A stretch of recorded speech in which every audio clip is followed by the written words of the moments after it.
PSL का जो मेला सजा हुआ है, यहाँ कोयटा में भी धूमधाम से सजाया हुआ है। हमारे दुकान का नाम है खान स्पोर्ट्स।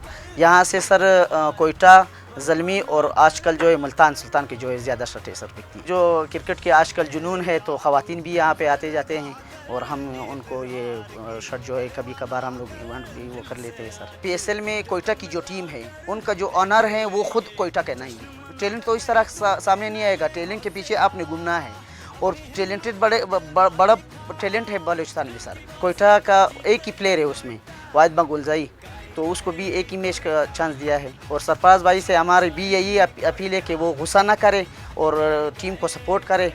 और PSL के मैचेस तो यहाँ पे कोयटा में होना चाहिए, यही हमारी ख्वाहिश है कि कोयटा में भी होना चाहिए, ताकि हमारे ये जो स्पोर्ट्समैन है, जो जितने भी लड़के हैं, वो भी इस मैच को एंजॉय करें। कोयटा ग्लैडिएटर्स जिंदाबाद।